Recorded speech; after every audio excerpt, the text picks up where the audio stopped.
Now we are discussing the normalization of training sets. What is this normalization means? Generally, the data we are giving, every feature, one feature, example x1 may vary from 1 to 1000, and the second feature x2 may vary from some 0.1 to 1. Then it is difficult to compare these two features. One is varying in 1 to 1000 range and another one is varying 0.1 to 1 range. We cannot say when it is varying 0.1 to 4. We cannot say if we take the 2 here and the 2 here. The 2 here is very small. The 2 here is very big, but we cannot compare these two 2's in the x1 and x2.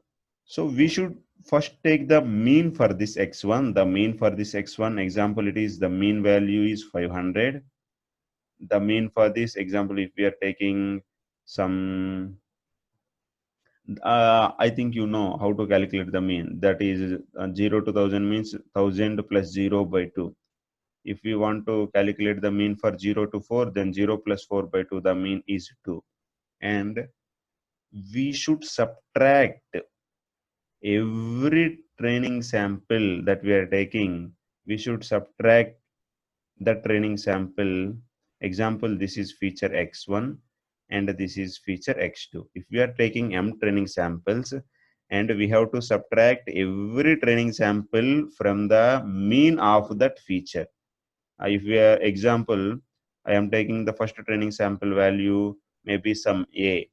I am subtracting it from the mean of the first feature. And for the first training sample, the second feature value is b. I am subtracting it from the mean of the second feature.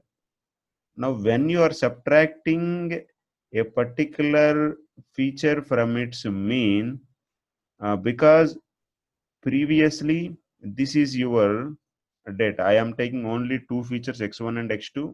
We have drawn the two-dimensional plot. Now this data is having some mean, but this is zero mean data. You observe the mean of x2 is 0 and the mean of x1 is 0, because we made that every training sample we are subtracting from the mean. So the data is zero mean data. Now we are normalizing it. How we are still, even though the mean of this data is 0, the mean of this data is 0, but the x1 is varying differently, x2 is varying differently. Compare it to x1, the x2 variance is very small. Now we are saying you can make x1 and x2 vary in the same way. Let's see the difference between the second diagram and third diagram. Here the variance of x1 is very high compared to x2. Here the variance of x1 and x2 are similar. That's why we are taking, not only we are subtracting the training samples input feature with mu, but also we are dividing with the sigma, which is standard deviation. We already know sigma square is equal to the summation of squares of all training samples for that particular feature. Now we are taking x minus mu by sigma. This is the normalized input. When we give this normalized input, even though our features are, one feature may range from 1 to 1000, another feature may vary from some 0 to 5, another feature may vary from some -5 to some -10, that will not affect, when we compare how one feature, when we draw a graph here, when we are using for the classification. So it would be suggestible when you are having different features, the ranges of different features are varying in differently. If all features are varying in the same lines, example, one feature is varying 0 to 5, another feature is varying 1 to 3, another feature is varying 1 to 9, then there is no need of this normalization concept, because all are almost varying in the similar lines.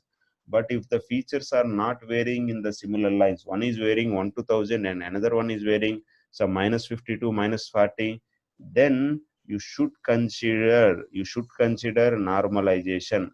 If you do not use the normalization, then what the problem is coming? If you do not use the normalization, then whenever This is a three-dimensional plot we are using. Here you can observe this is a very shrinked plot, very narrow plot. Now, because we have used the different values of x1 and x2, the contour plot you are getting is like a ellipse. So to get the minimum value from the gradient descent, this will take much amount of time. After the many number of iterations, then you will find the minimum. What is the reason? Sometimes it may fail also. Sometimes it may fail to find the minimum value. So whenever our gradient descent algorithm is failing to find the minimum value, there might be two reasons. So one, you might have forgotten to normalize the inputs, and the second value, you might have not chosen the proper value of alpha. These two are the reasons. These two reasons we have to check. If our gradient descent algorithm is failing to find the minimum value, then you should consider these 2 points. Now, if we normalize x1 and x2, x1 is equal to x1 minus mu by sigma, x2 is equal to x2 minus mu by sigma. Remember, what is this x1 minus mu by sigma? It is saying we are taking the features for all training samples and we are finding the mean for it. And this is the standard deviation, which is the square root of variance. We are taking the squares of the summation of features for all training samples, that is sigma square, and when we are doing the square root, then we are getting the sigma standard deviation. If we do the normalization, then we get the contour plot nearly looking like a circle. It is easy for the gradient descent to find the minimum value. This is how, whenever we are normalizing our inputs, it reduces the task for the gradient descent to find the number of to find the minimum value of the cost function by reducing the number of iterations.